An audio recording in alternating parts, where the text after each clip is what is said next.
What's up, guys and gals? You're listening to the Matt Dudley Drumming Podcast. How's it going? It's been a while, right? I know this thing is being spread out far in between, but been having some technical issues with the show, and I'm kind of getting a good foot on it now, and I've had some help from my buddy Seamus over at Drummio Gab Podcasts. If you ever get a chance, go by and check out his show. One of my good friends. He's got a lot of good things going on, but he's helping me out with this stuff. And, we're going to get this show back on the road again, so to speak. But anyway, today we're going to be talking with Jeremy Shreifels. He was a guest on Behind the Kit podcast years back, maybe in 2015, I think.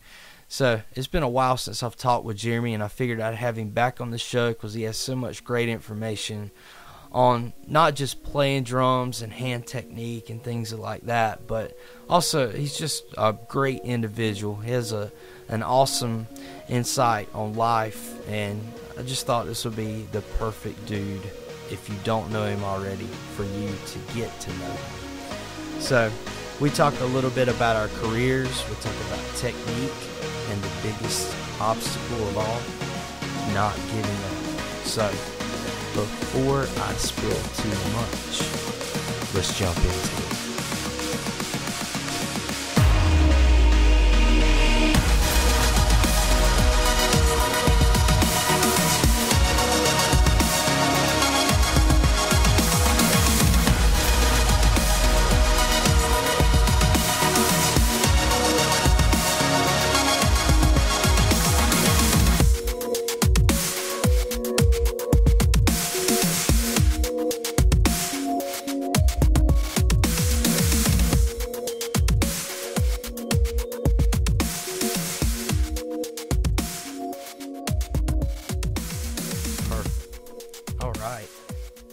Today, we've got Mr. Jeremy Shreifels on with us. And, man, this is the first time I've been, I guess, face-to-face, as close as face-to-face as we could get, online together. We haven't talked like this since probably 2015, maybe? It's been a number of years, actually, yeah. It's crazy. I was thinking about that the other day. That's the thing with what I'm doing now is, of course, I'm going to have newer people on, but at the same time, I said, man, I want to go back and I want to, find out how everybody's doing that I had on the show before. So it's really cool to connect with these people again. We talk back and forth on Twitter and places like that online, but to actually sit down and have a conversation now, this is really cool that we're able to do that. Right, and I love the technology for that purpose. Definitely. So, what's going on for your day, man?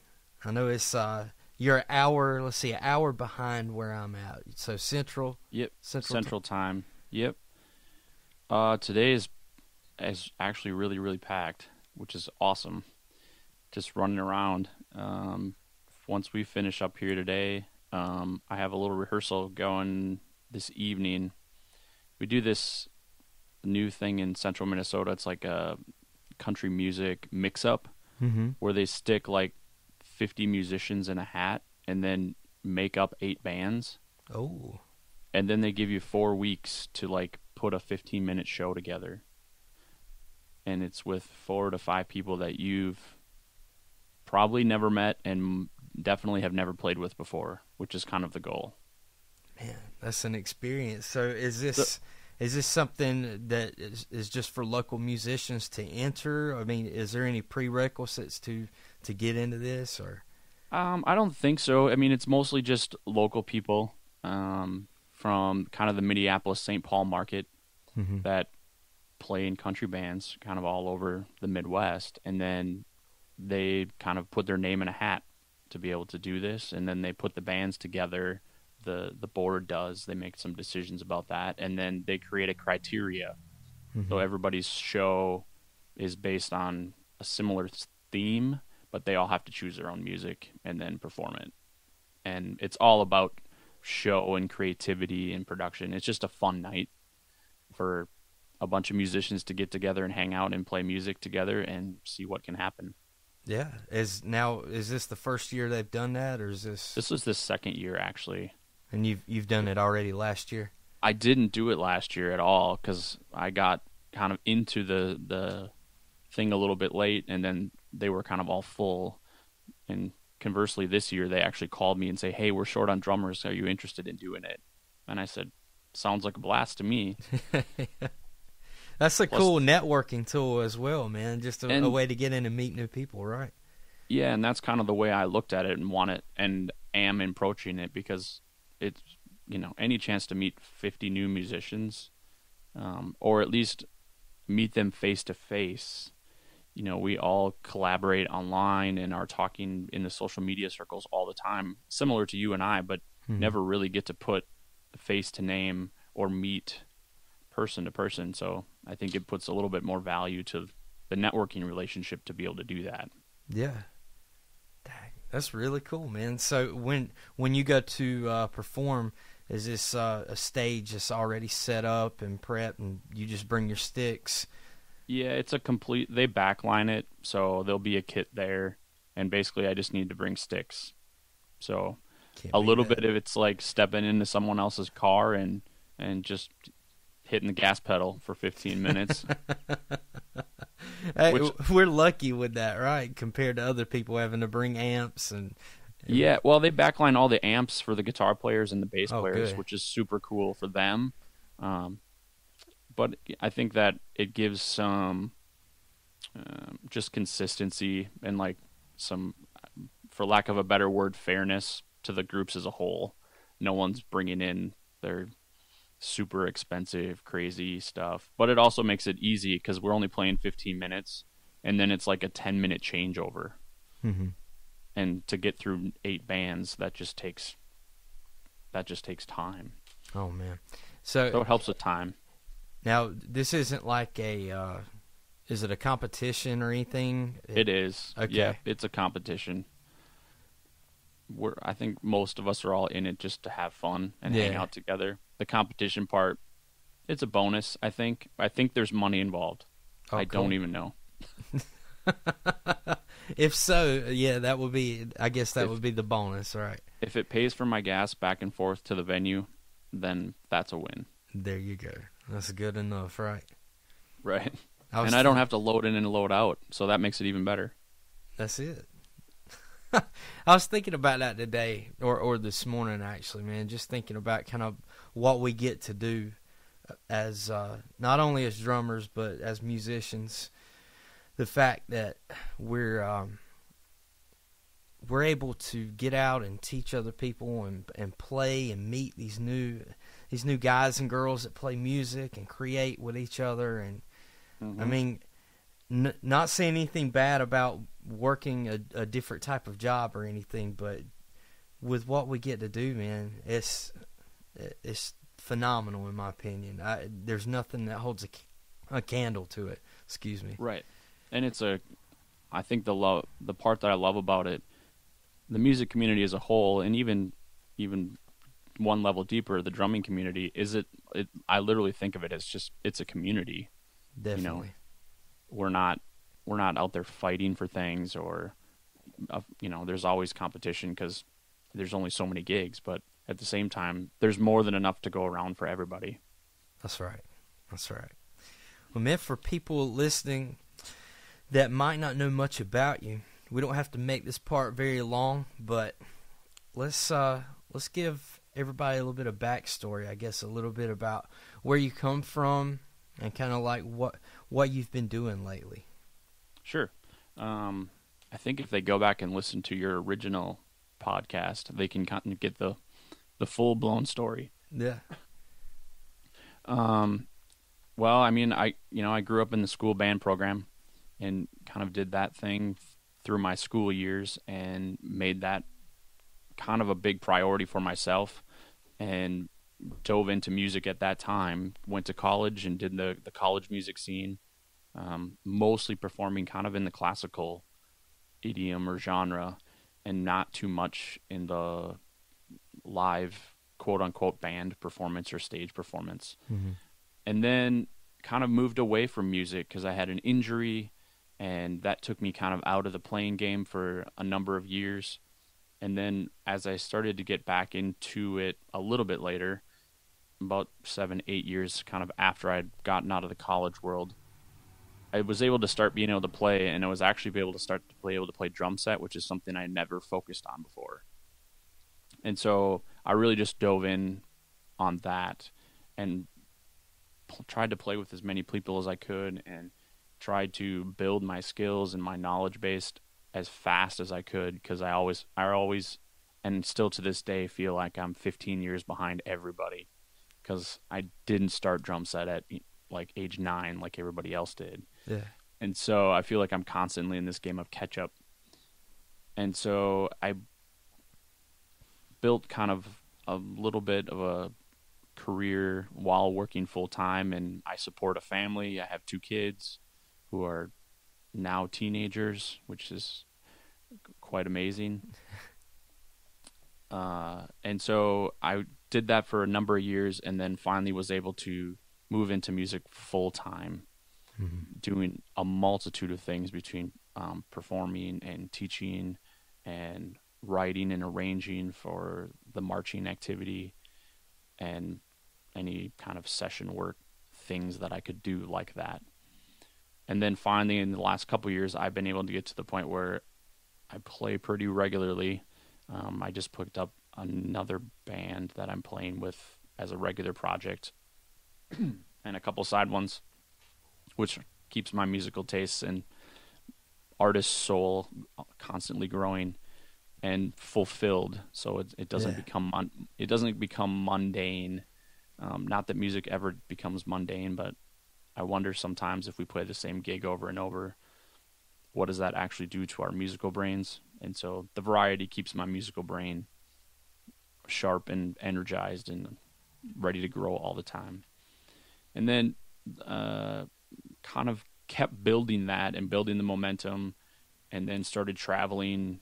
I started visiting the NAMM show every year for like the last 4 years, and really just tried to grow a network of musicians to be able to use as resources, to use as, to gain new friends and colleagues in the music business, and to just learn as much as I could about all sorts of entities, not just the live performance, but more specifically the studio and the songwriting side of the music business, which I know that you do some of that as well. Yeah. With some of your original compositions. And so I kind of built that going between NAMM, and then I also go back and forth to Nashville it's averaging about every 8 to 10 weeks right now. That's cool. To work with continuing to just build a network of people down there, and then writing sessions as that network continues to grow. And so after about 3.5 years of doing both of those two things, I feel like I got a really good cell of people to work with, which catapulted revamping my whole studio, or what is now a studio, kind of here in my home, to be able to actually record not just drums but full albums and work with artists here.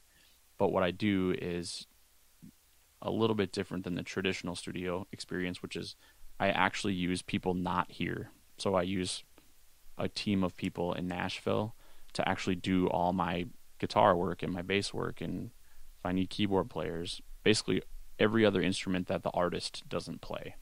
Yeah. And I love it because I get the right people for the song and not just a band because they're recording. And I think that is a cool thing too, and there's a vibe to that.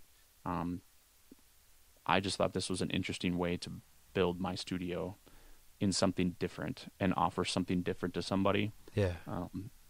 Some of the people who have come in so far, I had a handful of people that I've worked with that have been so great and gracious and open-minded, and I think I've really enjoyed that experience because it is different. It's not your traditional, let's book out the studio for a week, or we all hang out all day and try to figure out these things and go through this process. It's like they come in, they record the scratch track, and then I produce it from outside of here, working with other people to tell that musical story. Yeah. And typically when it comes back and I can piece it together, the artist is super pleased because they're hearing something that they couldn't even have imagined, which I think that's cool. And Yeah. then they become inspired by their music, which ultimately is a cooler experience than just saying, hey, I wrote this song and I recorded it. Hey, I wrote this song, I recorded it with some people, and then I was inspired. And I think they actually sing better on it, or they perform better on it because they are then inspired. Definitely. So that's the real Cliff Notes version of the last 20 years, Yeah. 25 years. Now, going back to what you were talking about earlier about playing drums, getting in that part where you don't want things to become stale, where you can kind of become creative. I guess that's something that I deal with on not on a regular basis, but occasionally it pops up because I play in a number of cover bands from different times, and when there's no original music and you're just playing, top 40 or whatever just to go make a buck, right? After a while, the way I have to look at those gigs sometimes is it's almost like a practice session where I can kind of pay attention to maybe my mechanics of my hands while I'm playing the instrument. Right. But I have to come up with creative ways, not just creating music, but also maybe working on my technique at a gig or something like that to not be stale with it. Do you go through the same types of issues like that? Oh, 100%. And, a big part of what I went through in the last 2 years for sure is I was with a group for a long time, and it was kind of the same style of music. And so for me, just playing with groups in other styles of music was enough. Yeah. To kind of feed it, because I was playing music that I wasn't playing 8 to 10 times a month. Mm-hmm. And so that was refreshing to just kind of get that change of genre and play some music that I enjoy playing and enjoy listening to outside of sitting behind the kit. But then also in those times, exactly what you're saying, like I would have to take opportunities to say, hey, I've been really thinking about this technique, or how am I really managing a gig? I know that ours here are like 3-hour shows, like we're playing for 3 hours, and we get a couple little breaks sometimes, but it's 3 hours of playing high energy, including a crowd, doing those kinds of things. So it's an endurance. It's a marathon, really. Mm-hmm. And so managing our body and our person to make sure that can handle that and sustain that, not just for one night, because it happens multiple times. So yeah, I'm always thinking about technique, especially on a gig, because anytime I feel like I'm getting tired or sore, immediately that's what I think. And it does help to kind of take away that mundaneness, because then I can say, okay, well, I'm working on this tonight because last night did not go well because I was doing this. Yeah.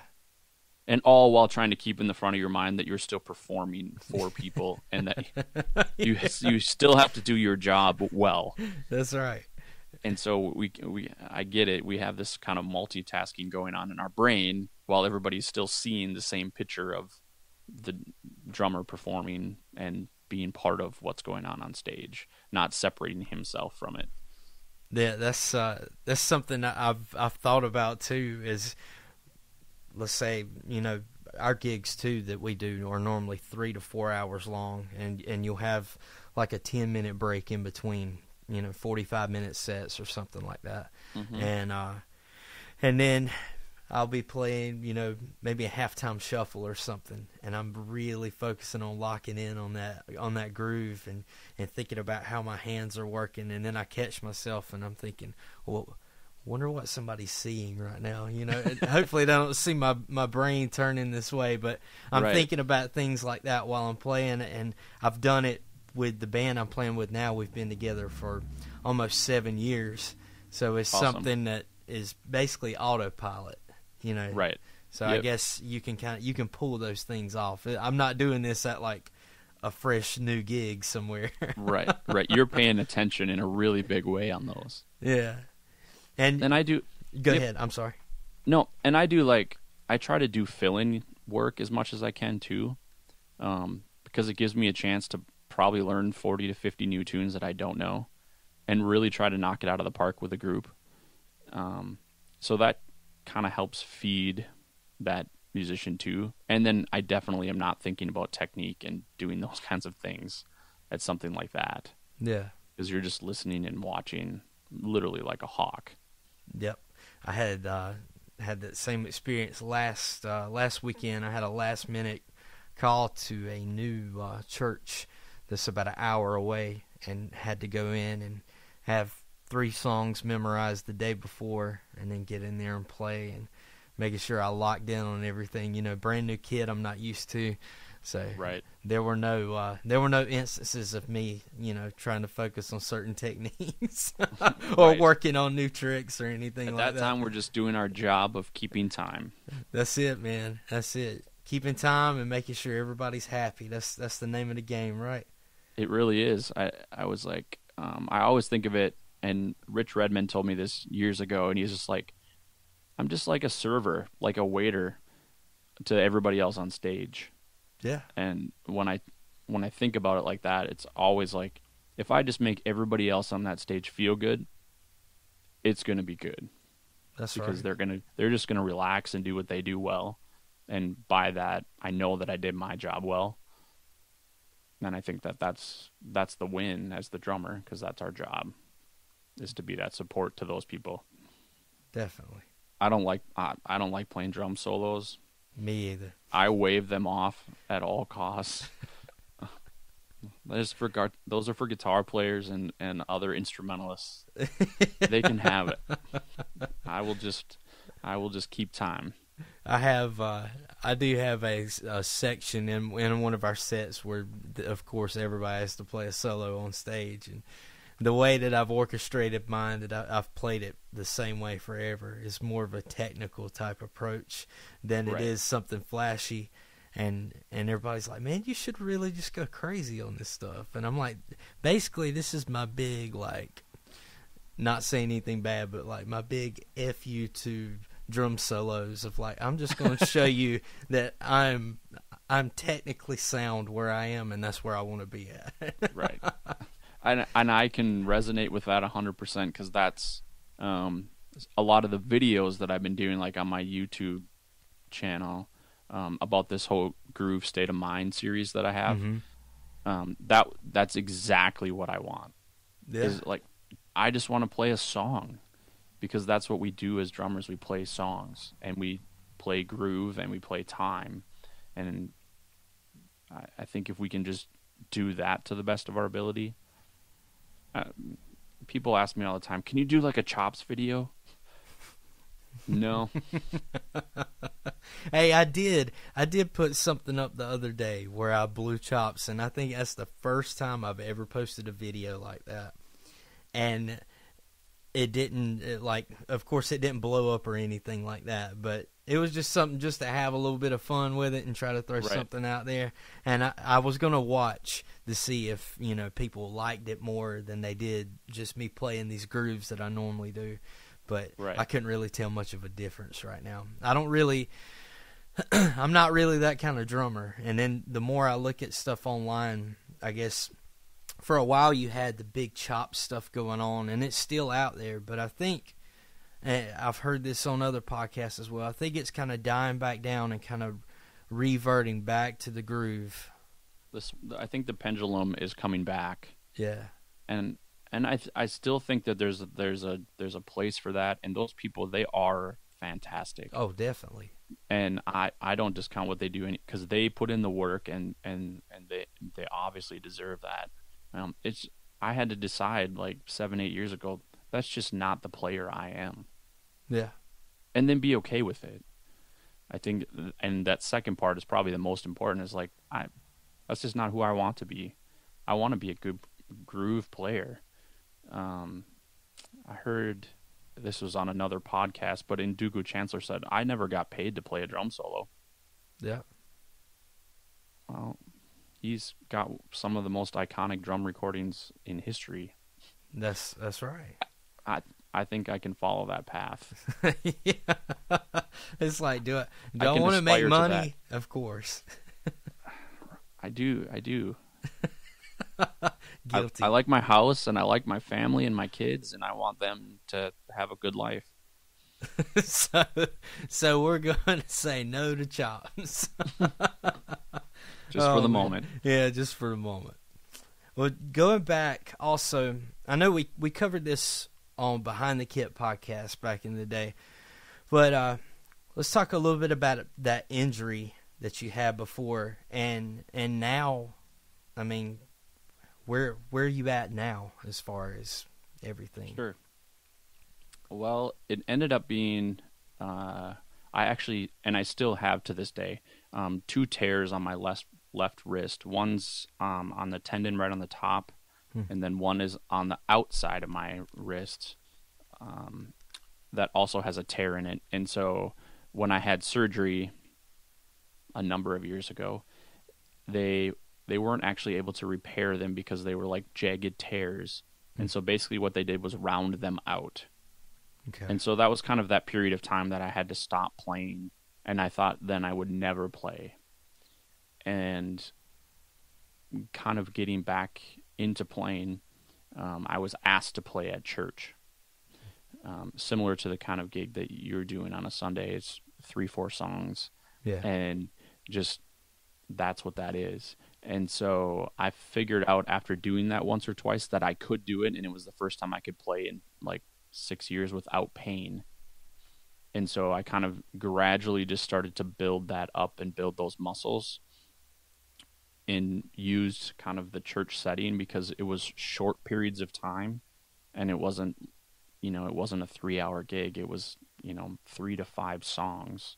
Yeah. And it wasn't like you were doing large amounts of rehearsal time, nor did you have to spend 15 hours during the week practicing for those 3 to 5 songs, because they were fairly standard. And once you got your core 30 songs, they pretty much were versatile across that at that time. Yeah. Now it's kind of forever changing and growing all the time, which is great to hear. Yeah.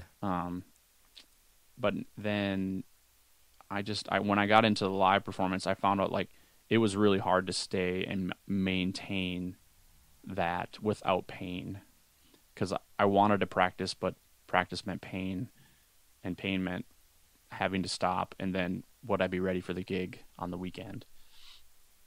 And then I started taking lessons with Daniel Glass. Yeah. This has been probably 6 years ago that I took lessons with him for about a 3.5-year period. And he transformed my playing and really broke down everything about my mechanics and my hands and stroke. And I really became a believing student. And I'm sure, like, as an educator, sometimes you're like, I wish they would just believe that what I say means something. Yes. And would do it. And I really, as demeaning and as infantile as it felt, it was the best thing. Because I really just was like, I need to take everything and just really dive deep. And that's what I did. And so through that just constant focusing on technique and stroke and playing and relax and really using the body to manipulate sounds, rather than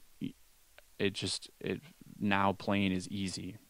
I can play unless I take some time off, but typically if I'm just in a regular kind of schedule, I can pretty much play 3 or 4 days a week, like gigs, and not have any pain. That's great.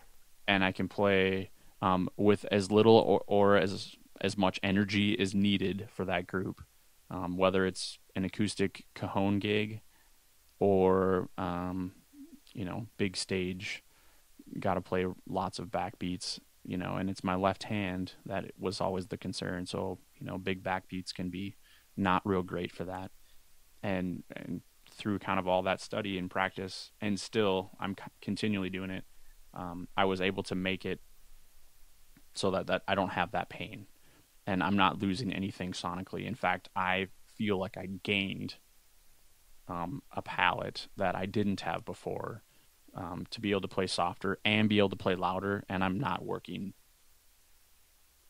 half as hard from an energy standpoint, and that feels amazing. And so I've kind of just put that into my practice on a regular basis. And then I've started to dabble into teaching a little bit again, and I've started to pass some of those things on, and I see how uncomfortable my students are with it. So but I also remind them that I resonate with it because I went through the same thing. Yeah. I said, so there is a bright side, there is a light at the end of this tunnel, and you will like it, I promise. And so it's been cool to see that replicate itself, but really that kind of transformed it and bridged that gap between, can I really do this as a career? Because I was to a point where if I was going to keep playing or going the way I wasn't going to last much longer. Yeah. And so I had to do something, and through some timing and meeting and networking, Daniel and I were able to connect, and it's been fantastic. That's really cool, man. To go from not knowing if you'd be able to play again to making a few changes, now back in the saddle, able to keep it up with no pain. Are you doing anything maintenance-wise, stretching or anything like that, or going back through these techniques that he's shown you? Yep, pretty regular. I'm stretching all the time, and every time before I play, I'm stretching. I've been trying to exercise better. It's spring, and the snow and sub-zero temperatures have lifted here, so I'm okay with going back outside to do running and some of those outdoor activities again. And then I practice a lot. I still do all of those basic stroke patterns I literally did on my first lesson. I still do them weekly, just because it's always kind of going back to that idea of foundation, and everything is built off of really a handful of ways of approaching the drum and approaching your grip and stick. And so if I just keep those going, any advanced level things that I want to try to work on just become easier. Yeah. A lot of the things that I've been trying to work on the kit now, in terms of being a little more choppy, but more just trying to expand my rhythmic palette across time, rather than just kind of stock things, trying to expand time and how I look at that rhythmically. A little bit more of a progressive drumming view of some things, but I don't get a chance to practice those all the time because country bands and rock bands don't need that. They don't need 30-second note runs around the drum. They just need 1 and 3, 2 and 4. That's it. Which is also cool. But just, in terms of trying to expand myself as the player, going back to those relaxation and stroke things, make these new techniques or these new things that I'm trying to work on easier. Yeah. That's great, man. I can remember us talking about this stuff, and I remember you telling me about how bad it was as far as, not knowing how the career was going to turn out. You were like, now I'm playing with no pain and everything, and now to come back, it's been, 3 or 4 years since we've talked, and to know that you've got past all that. So congrats on it, man. And you were literally there in the beginning, kind of that. Kind of the beginning and the middle of that transition time to here. So you kind of have also seen it actually work. I've witnessed it. And I always think about that too. Every time I see you put a video out or something, I'm like, man, I remember the stories. And I remember us talking about that time. And I'm like, that's really cool to see you're still doing it, still pushing forward. And I remember talking to you too, because shortly after we had done that episode, I'd been playing at this club where they had an electric drum kit, and it was the rubber pads, and I started getting this bad shock in my wrist from playing on those pads. I remember that. Yep. Yeah, well, eventually I eased up on my grip and figured out a different technique to use and got past it as well. So Perfect. no more pain. Yeah, I always tell my students that um, soreness is growth, pain is bad. Yeah, Um, if we're trying to grow things, you're going to be sore. But if you're having pain, then you stop because pain is bad. that's right. And you are probably doing something. So just trying to keep that teaching mindset also on myself. Yeah, If I'm having pain, something is wrong, and trying to pinpoint that, and all those things and all that practicing, continually thinking about that foundation makes it really easy to find really fast. yeah, If I even start to feel a little bit soreness or some sort of pain, I can probably pinpoint it really fast and fix it and feel it go away. Versus in the past, it probably would have been like the next day I would still be in pain and still trying to figure it out. mm-hmm. So if I can decrease that fixing time, it really helps on gigs and all those kinds of things. That's really cool, man. So you said you are getting back into teaching right now. Are you talking like private lessons? Yeah, I've started to take on just a couple of private students, just as a way to still continue teaching. Mm-hmm. Something new that I've been doing in the last year is I've actually been doing some speaking about music and mental health. And so I just did a presentation this last week in Duluth, which is at the biggest children's mental health conference Yeah. in the nation, actually, to come to find out. And it went so great. It was so good. And so people they're really interested from outside of the music industry to hear about this and hear about how music can really affect our daily life or our work life, or in their case, it's mental health. So like in their clients or their patients, those kinds of things, to be helpful to them.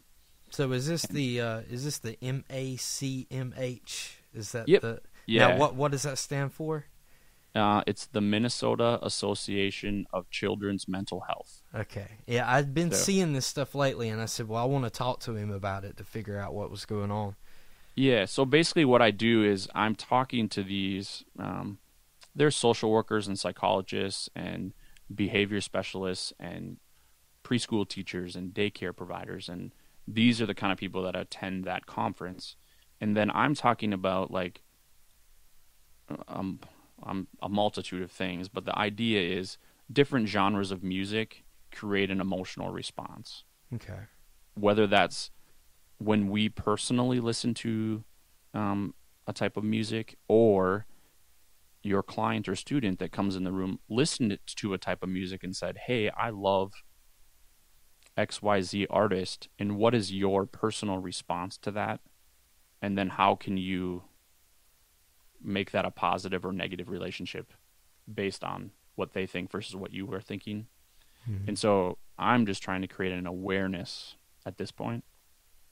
And now people are actually starting to contact me after this is my second year doing that same conference, to come in and say, hey, can you come in and teach our teachers strategies to use in their classroom using music in this way? That's cool.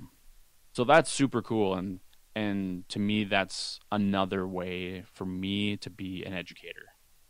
Yeah, and it's a way to give back. Yeah, and I really feel like it's that idea, like I'm teaching people to fish rather than saying spoon-feeding drum lessons. Like, I can go teach these people who can also help. Each of them is going to a place where they can help a group of people. And so if I can expand that, that would be fantastic.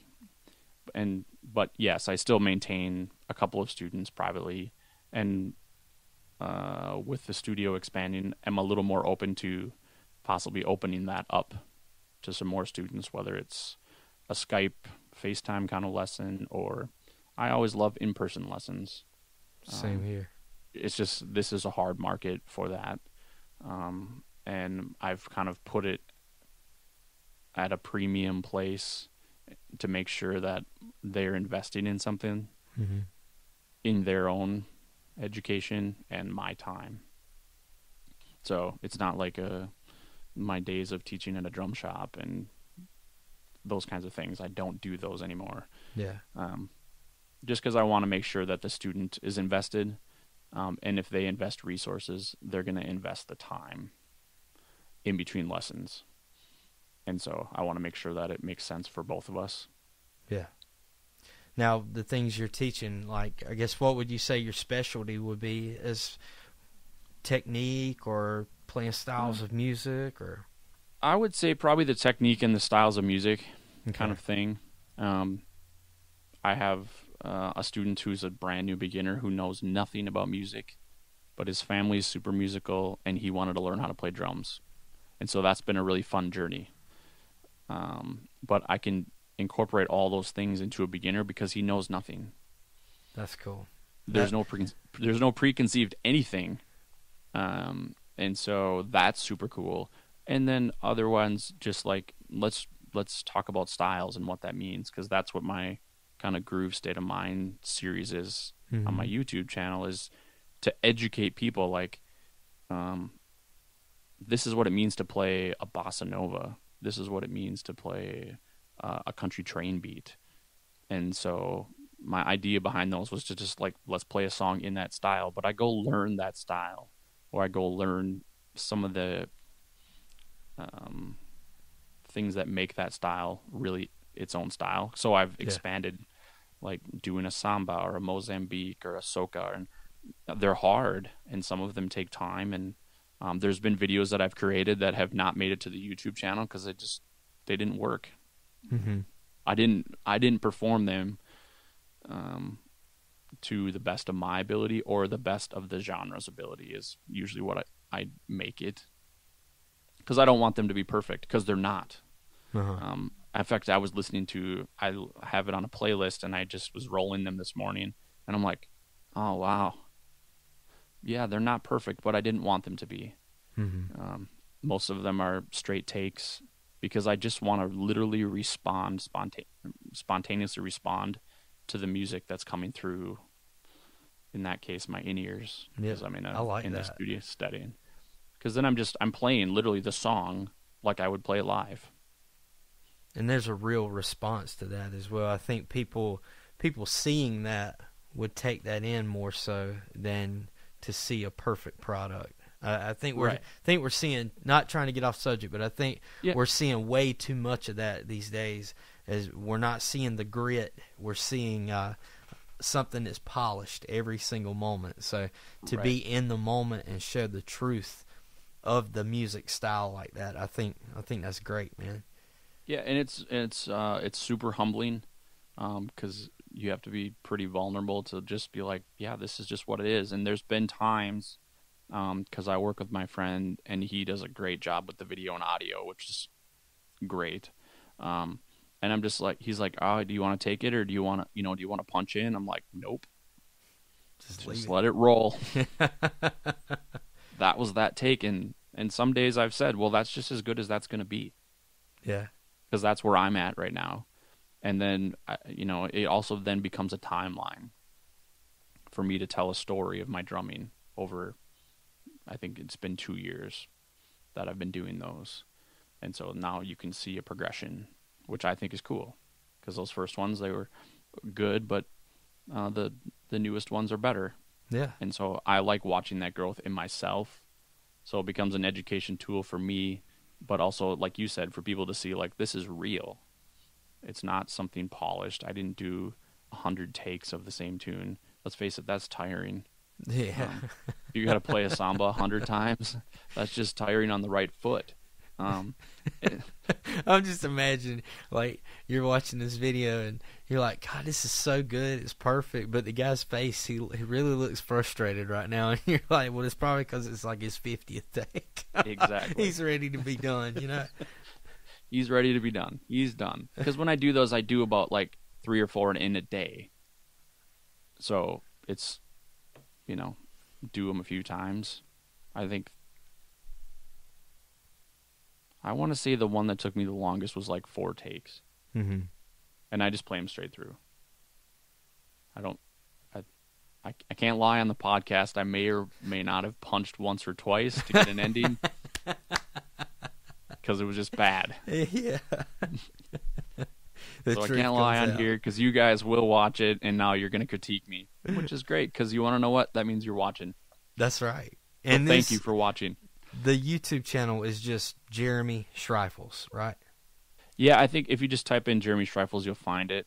Yeah. Now I went on today and yesterday and watched a lot of your videos on there. So. Oh, cool. Well, thank you. And the quality as far as like your audio and video and everything is really clean, man. It looks good, sounds good, and cool. Of course I paid attention to your hands, like your technique while you played. And so did you see it change? Well, I can't say that I see a change from like watching back because it's been a long time since I've seen those. But sure. I will say that your technique looks really good. Like your hands look relaxed and everything looks effortless. So I could tell something's been going on, you know. That's the best compliment I could ever get. It doesn't even you wouldn't even have to talk about what I played. Especially watching let's see which one. I want to say it was some Latin style. Maybe the last two videos you put out. It might have been like the second from the last. So that would have been the Mozambique, yes. I think was the second to last. That one and the train beat, yes. Fast train beat. Yep. Those are two of my favorite. The Mozambique, I worked on that beat for like 5 years just to make it feel right. Yeah. Before I felt like I should even hit record on anything. So that was cool. Good. And somebody commented, I think, on it. Like was Steve Gadd-esque from the recording from Late in the Evening, which is what the tune is based off of, the Paul Simon tune. And I was like, that thank you. Yeah. I really think that's the best compliment I could probably ever get about that groove, other than you look relaxed and it looked effortless. Those are fantastic. That is the best, man.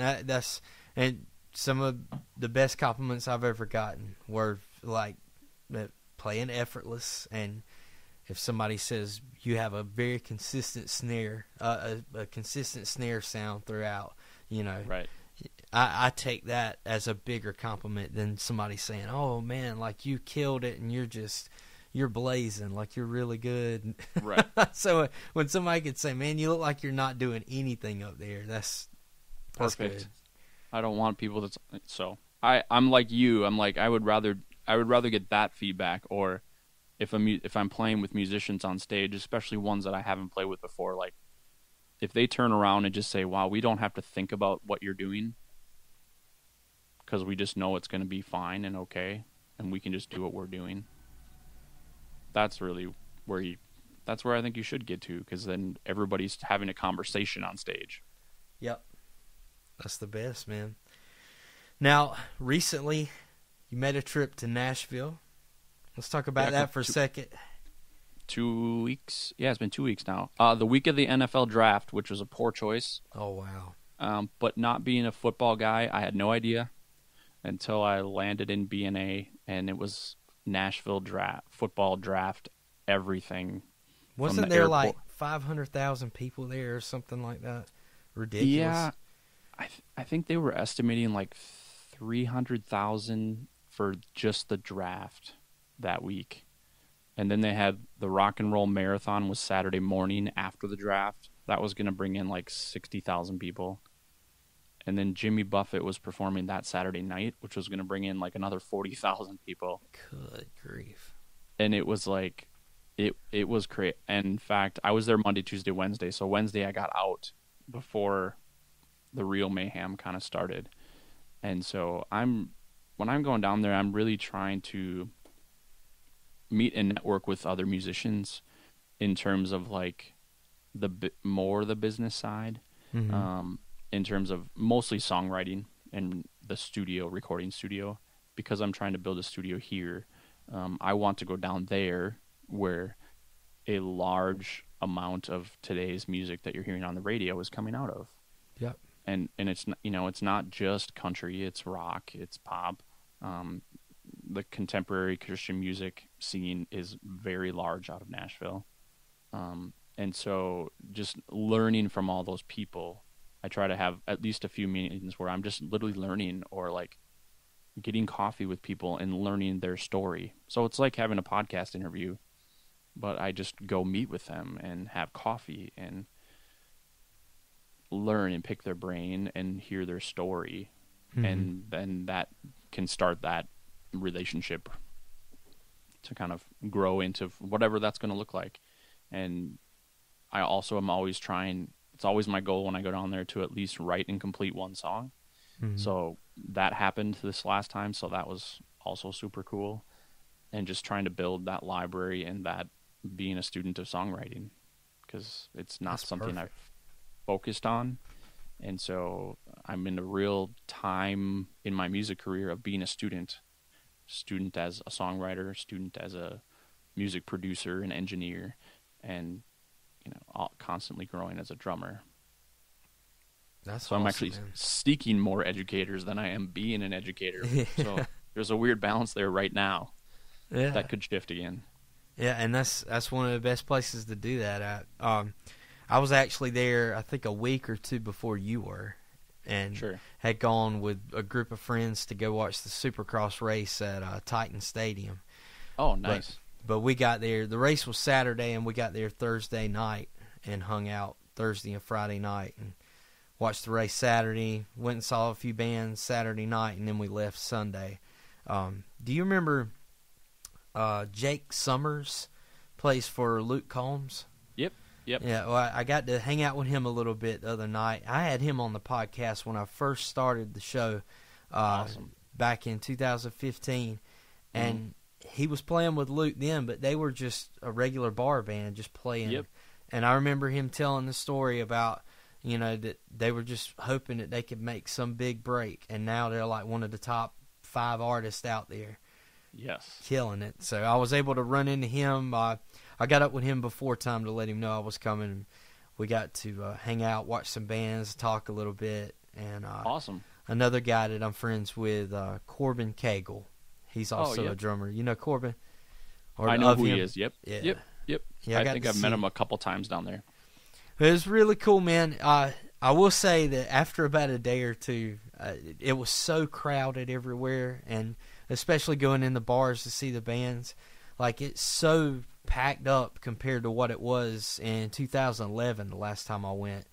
Yeah. It's just, I don't know. I enjoyed it, but at the same time, after about 2 days, I'm like, all right, it's time to go back home to this slow country living where I'm at, I bet. It's, I've been going there for 3 years, and it's amazing, even just in those 3 years, how the growth is. And that's why I usually go like Monday through Wednesday or Monday through Thursday, because Friday, Saturday is just, it's mayhem. Yeah. Because there's so many people. And I want to go watch, I want to be able to talk to the guys, either in between or when they're taking a little bit of a break. Mm-hmm. And so it's easier to do that during the week because it's not wall to wall all the way down Broadway. So it gives you a little bit more chance. And then, there's some places that are not downtown that you can find. I think I hung out with Jake last summer with a group of people, and it was just at a different kind of down by Music Row, I think. Yeah. Off Broadway, and because they know what that's like, so they're hanging out other places. So I try to find those places. It's like the secret hideaway. Where do the locals hang out? Because that's what anywhere I travel, I try to do that. Like, where do the locals hang out and where do the locals eat? Yeah. Because usually the food's better, the service is better, and you're going to get a different experience. Yeah, we ate, we ate an early lunch on that Friday. I think it was a place called Arnold's, maybe, like a country kitchen type place. Sure. Woo, really good. And then there was, there's some type of barbecue joint. Of course, there's tons of those, but I cannot remember the name of the one. It was, was it Jack's? Not Jack's. This is about 3 blocks down from Broadway. Oh, I can see the sign. Man. Was it like a warehousey kind of building? Yeah. Yep, I know which one you're talking about. Yep, it was right next to our hotel. We stayed at Holiday Inn Suite, I believe is the name of it. Yep.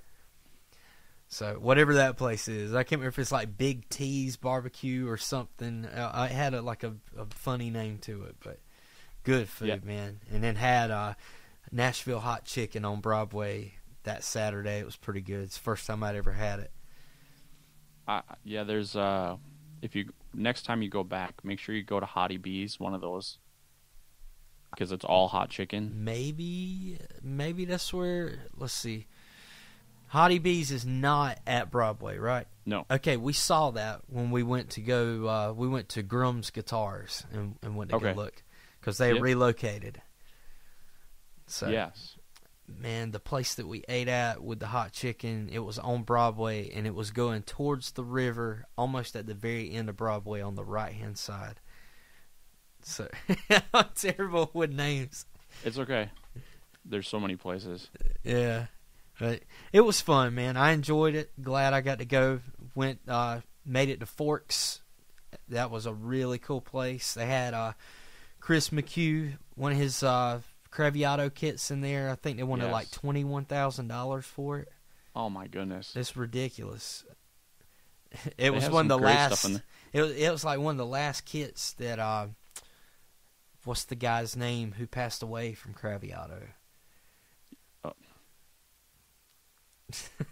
Ron's gonna be so mad. Hey, I'm terrible at this stuff too. I'm about to type this in and look it up real quick. You should, for both of our benefits. Yes, we don't want to go down in flames like this. So,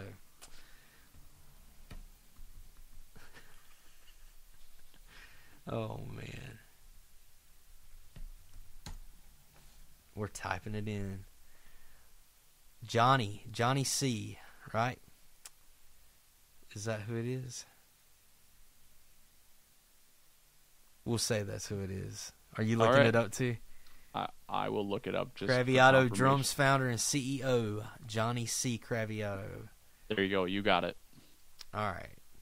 We're going to go with that. All right. Whoever's listening. Ron Dunnett will let us know if we screwed it up. Yeah. Don't beat us down. Hey, that would be great if Ron ever listened to this. So. I'll send it to him. Yeah. Oh, man. So, you've been going there, learning from people. Yep. You've got, I've also seen that you've been going, what is Empty Page Studios? Is this your studio or? Yeah, it's what I called my studio, just to give it a different identity. Yeah. Because I wanted it to be something separate than just all me. Mm-hmm. And it gave it a space and a name and something to use as a tool to say, this is the kind of music, or these are the things that are happening in this space, but they're not, someday maybe not necessarily all just me. But just based on the idea that everything starts from an empty page. Yeah. And so we can create whatever we want, however we want. And the sky's the limit. I want any and all music recording opportunities to kind of come through here. So it's not one genre or anything like that focused. Yeah. Now, have you been writing your own stuff and trying to record, like, I guess in your spare time, have you been doing your own thing as far as like recording guitar, piano, doing drums? Yep, I'm working on that. I've started the last 6-8 months working on guitar, trying to become somewhat of a adequate guitar player, just especially in terms of songwriting and being somebody who can be a better participant of that. And so between guitar and bass, trying to have some tools in the bag, so to speak, with both those instruments. And ultimately because I want to record my own stuff. Mm-hmm. And I'm hoping by the end of 2019 to release another album. We'll see. So you've got something up right now that's on Spotify, right? Yep, I have 2 albums up there. One is called Vortex. That would have been the first one. And the second one, which is kind of the follow-up to that, which is called Inaudible Dreams. Okay. And the idea behind both of those, which are completely out of anything I normally do, is just like there's the idea of sonic imagery. And so the idea behind the album is to listen from the front to the back, which most people don't do anymore. I know, that's terrible. Which is so bad. But with the singles world, that's the world we now live in.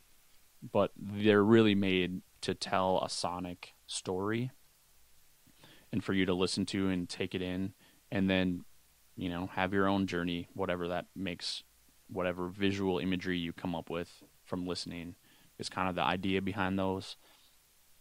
I think the first one, Vortex, is about 42 to 44 minutes long, and Inaudible Dreams is only like 35 minutes. So it's like, it's not a ton of time out of your day, but for someone to actually sit and listen, it can be a challenge. Yeah. I haven't sold 1 million copies yet. We're hoping for it, right? But I really, the people who have listened to it have really enjoyed it. And I enjoy hearing the feedback and the stories that they experience from listening to it. And that's really what it's for. And I really wrote it so that I could experience it in my own. And so I just made a note to go and listen. Oh, well, make sure you listen front to back. It's the best way to do it. And then I don't know. I'm hoping I can't talk about the album yet for this year, but I'm excited to see what I can do with something new and different from what those are. Yeah. And that's I've been releasing stuff for the past couple of years too, but my music's really weird. It's like movie music. It's all instrumental stuff, and I've been going through Bandcamp, putting everything out, and I always in the notes underneath, I always say, this is something that's best listened to from start to finish, hoping that people will catch back on and check out a full album, because I guess when you think about what we've done, with my project and with your project, you put time into making that thing a whole complete picture. And every little part is so important. And then when you put it out and somebody says, well, what's the single off of it? What's the best song you got on there? And I'm like, man, it's not like that. Right. Because that's the mentality, or the consumer mentality of where that's at. And I get that. There's a place for that, and there's a place for what we're doing. And who knows, maybe those kinds of things get picked up for sync licensing and soundtrack sorts of opportunities. Very true. And that's totally cool too. That's a whole another world, so to speak, to enter into. Now, with your studio, are you booking bands right now and using this as also a way to make an income? Yep, of course. Good. Yes. Yes, definitely, Matt. Why would I not? Well, and maybe at this point it's not so much to make an income, it's to recoup for the gear that is currently in the studio. Oh, okay. So right now we're all about breaking even. Yes. Breaking even would be nice. But if we don't break even and we get to make music along the way, that's the win. Yeah. Now, you don't have any videos up yet of like a tour of the studio or anything like that, do you? I haven't done that yet, and I'm really trying to figure out what's the best way to do that, and maybe it's literally to stop being so lame and just take my phone and walk around the studio. Yeah. Yeah. Maybe, hey, that grit, just being real. Right. Just be real. So, because you're kind of calling me out on it, I think I'm going to have to do it now this week. Yeah. And just do a little mini tour of the studio, and because you're right, I mean, people don't know. And I really try to do, and I can give you a mini tour because you can actually see. The rest of the world can't yet because we're on video. Sorry, you guys. I got kind of a drum corner over there. Oh, cool. And you got some Aura, is that Auralex? Auralex, however you say it? Yeah, it's just the same kind of foam kind of pattern as that. And then I have like a little vocal instrumental corner. I can get it turned quite kind of over here. So it's... And you've got like those sound curtains? Yep, those are huge. They help a lot. And when I can pull those close, I can kind of manipulate the sound in the room. Mm-hmm. Guitars, I throw outside of the room down the hallway, so we can turn them up louder. Yeah. And then they're not hurting us or my neighbors. They know I'm a musician, so they like it. They're like, we know it's jamming over there. That's right. They always know when I'm practicing or when I'm recording, because the amps are loud and the drums are loud, and it works. That's right. So yeah, some cool stuff coming out. I just finished up a full 8-song EP with an artist. Mm-hmm. Hopefully he's releasing that album this summer. And I have a few other projects in here right now that I'm also working on.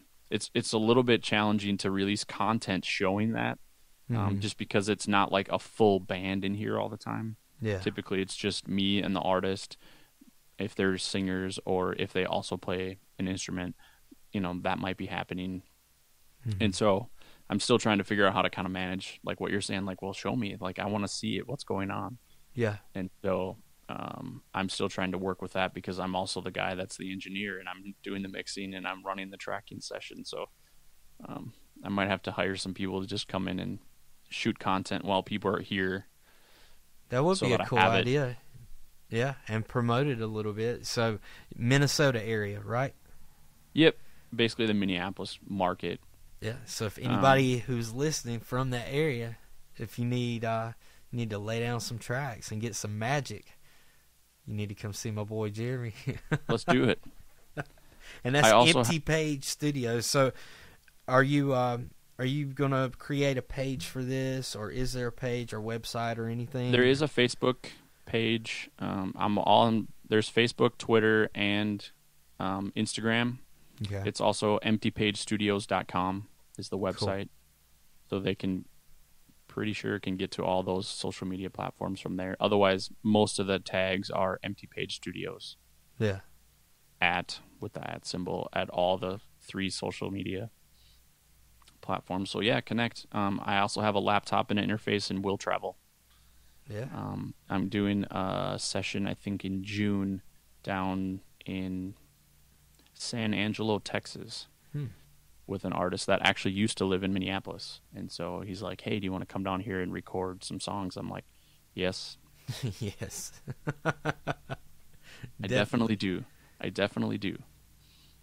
That's awesome, man. Talking about social media, let's break into that for a moment. I know we both were putting stuff up on Facebook.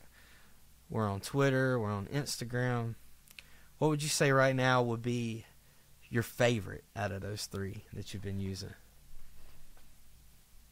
And of course, I'm guessing that all 3 have their benefits for you personally, the way that you use them. Yes. Because that's what I would say.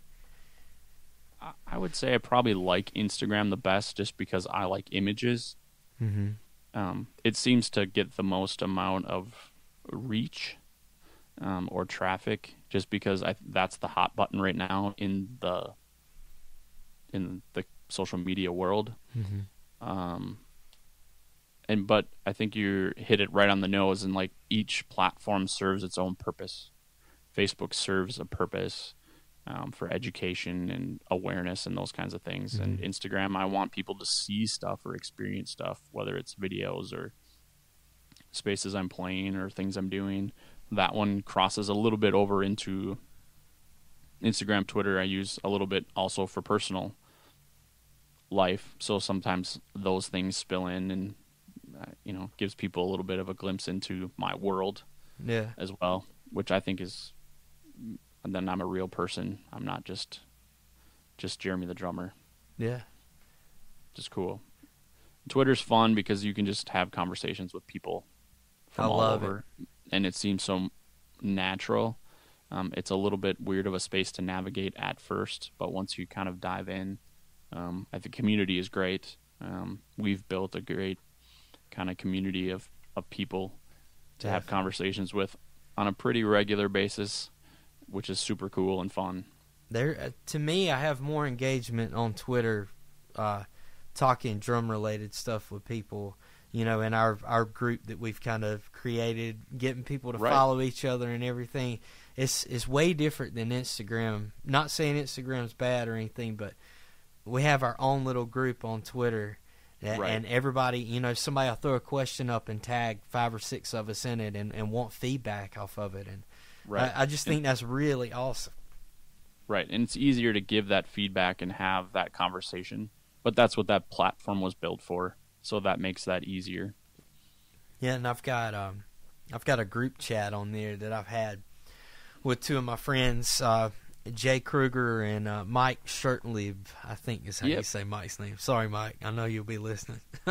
But I've been friends with those guys in this group, I want to say since 2014, maybe.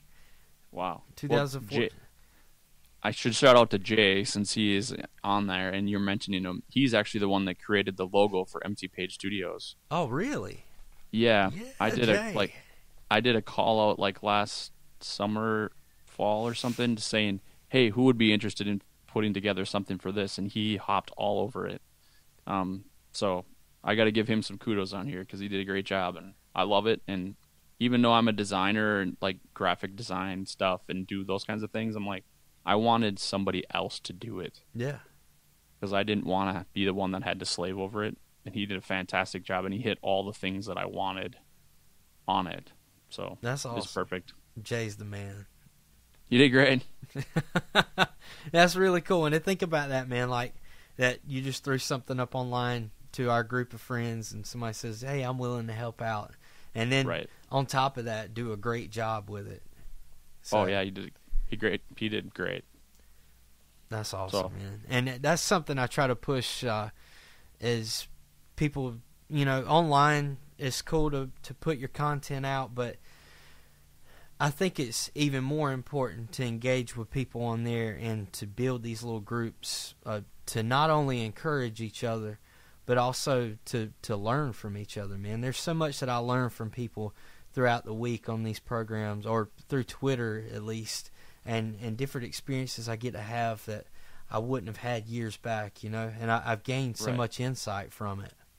Oh, 100%. And that's why we listen to these things, and that's why I'm thankful people like you do these podcasts, and all the other guys that do the other drumming podcasts, and the handful of other non-drumming podcasts that I listen to as well. Yeah. Yeah, I love it, man. My goal with this is to, of course, if I can get some bigger names, that would be nice. But my main goal is going to be to introduce all these people from our community that we all talk to, that are playing drums and doing it full time. It's my goal to put them on here and to get it out to everybody where people can say, "Oh man, well I finally get to put the voice with the picture, or the name." And our little group of drummers that we have, I think it would be cool that people get to look inside their life a little bit and maybe gain some type of education from it. Right, exactly. But that would be great. So when are Mike and Jay on? Yeah, man. I've already broke it to them a while back that they're going to have to be on here. So I know Mike agreed to it, and I think Jay has, but he hasn't come out and told me yet. But I'm totally going to talk Jay into getting on here. And I might even do a little round table thing where I might have more than one person on and try to do something like that as well. That would be super cool. I would. I would like to get some different perspectives from people at the same time and have some conversations like that. I think it'd be fun. And it just provides a different dynamic for the conversation, too. Then it's not back and forth, like everybody's contributing. Yeah. Now, with your education stuff, with teaching and all that, have you found that you've been able to grab students from social media? And if you have, where? I really haven't. I've put it out there a little bit, kind of dripped it on multiple platforms. I haven't had a ton of success on it. Mm-hmm. I haven't, you do a really good job. I'm seeing your teaching ads on there on Twitter weekly. I know. So I'm aggravating a lot of people too by I hope I hope it's working for you. The things I've done, which are extremely minimal, I haven't produced any students from it necessarily. Mm-hmm. but I'm not going, I need students. Yeah. I would really love to work with students. And, if the right students come along, I think that would be great. But I think my focus is on the studio side of things right now and a couple of the other things. And so those are where my extra efforts are going in terms of pushing content out and some of those things. And so maybe the teaching part gets lost in the background a little bit. Yeah. So that's probably more it than anything. I think if I really pushed it, maybe it could work. This market is a little bit interesting as far as teaching. So, and there's so many great online teachers and online lesson places right now. It's hard to compete with those. It is. And they do provide an amazing value. Whether it's the Drumios or the Drum Channels or the Mike Johnstons or those are the three that I can think of right off the top of my head. They provide a great value and a fantastic service, and they have that model figured out. And so I don't know that I can compete with that in that realm. Yeah. But in the one-on-one, that can provide some real value, whether it's a beginner or an intermediate person or somebody that's just like saying, hey, can we just retool what I'm doing and break it down and start from scratch? I love to do that because you can see a real transformation. And because it worked for me. Yeah. Yeah, I know a few years back I was doing fairly decent with Skype students. But now over the past few years, with Drumeo, and not saying anything bad, I think they have a great service. But, I mean, what do I have to offer that they don't? Because you could go on there and you can learn from a number of instructors with different topics, different techniques, styles, everything, versus little old me who might be trying to work with you on hand technique and hybrid rudiments or something like that, know. And luckily I had a few people to study with me, from different parts of the United States, which was awesome. That's super cool. Yeah, to be able to say that. But now I don't have anybody Skype related that I've been teaching because it's just really tough to break into that now, man. Right. And you have to, it's almost like you have to have something else that allows those students to come in. Yeah. Like you're doing this other thing. So for me, if it's like, if I can make these videos and I can have this studio going and that allows an opportunity of a funnel of students to come in, that would be cool. Yeah. Because they maybe were coming in because they wanted something else, but they saw that I teach drums. Yeah. And versus, hey, I'm a drum teacher doing these other things. Yeah. And that's the thing with me, like my bread and butter, my main income is from private teaching. And sure, that's why you see 1 million posts a week on all these different platforms. And another thing I do, which is a little inside trick that if anybody else is looking to advertise, I don't know if it would be for students or whatever, but where I live at, you can go on Facebook and in these groups. So like the county that I live in is Columbus County. And you can look up Columbus County and it'll have like Columbus County classifieds. There's like 18,000 people in that group.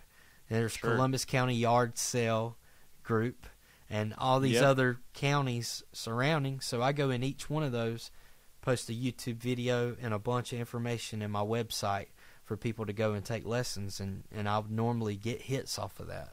So perfect. Yeah, that helps a lot. And I've gone from, I think last summer's the slowest summer I've had in 16 years now, and I want to say I was left with about 8 students during the summer, and now I'm up to 21. So it's a lot. Fantastic. It's a lot to keep up with, but I'm hoping for more. I would like to be up to about 25 or 26 people at the moment.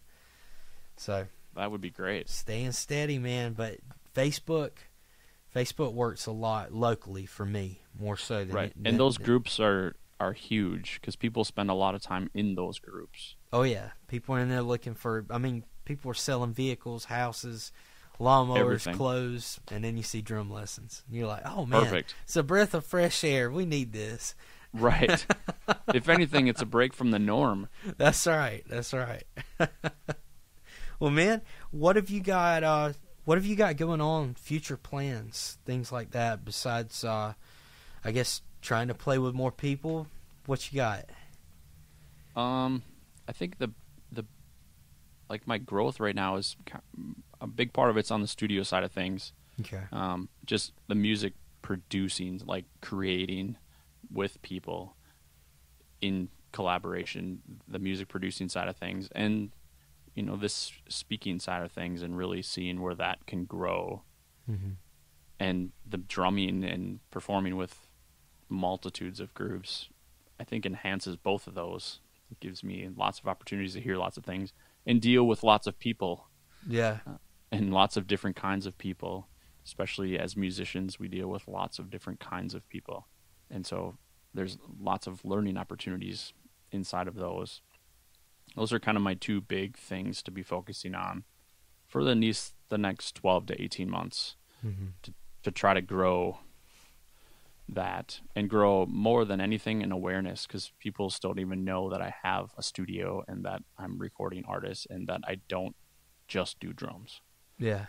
It takes a long time. There's and now of course I can't remember his name, a drummer I heard an interview who is now considered a music producer, but he was a drummer and a big name drummer for a long time, but he literally had to stop drumming for a period so that he could switch over to having that name, because everybody's like, well, you're just a drummer. And I'm like, well, I'm not just a drummer. I'm a musician first, who happens to use drum as his tool to communicate music. That's right. I'm so much more. But all the experiences I've had of music and the types over the last 25 years, I've built a really, I think, great catalog and toolbox for helping people realize the music that they want to write or record. Yeah. And then have people listen to it. So that brings it to the speaking side. Like, they can listen to it and react to it and have an emotional attachment. So it's almost like I have my own two little working test groups. Like, I can write and record this music with this artist and then bring it over to this group and let them listen to it and experience it and see what their reactions are. And then I can just kind of use it to work back and forth between the two groups. Yeah. So creation. Yes. That's the biggest thing. That's something that's on my plate right now that I think about a lot. I want to be an old man one day and look back at all the music I created with friends, and not just drumming, but being a creator of playing melodies and everything else on top of it. And just like you, we're trying to educate ourselves as much as possible in other instruments now and trying to get out there. But I think the big picture of all this is just creation, being able to create experiences and create these vibrations. Right. That's exactly. The best thing, man. I love it. I think I should make a trip down south then, and we can create something. Let's do it. And even if that wasn't to work out traveling wise, we need to get together and do something online, man. I've got ways of recording myself, so we could pass some files around and make something happen. Let's do it. Definitely. We're going to make that happen. So, before we close this thing out, man, what's something that you could leave our listeners with, some type of gold advice?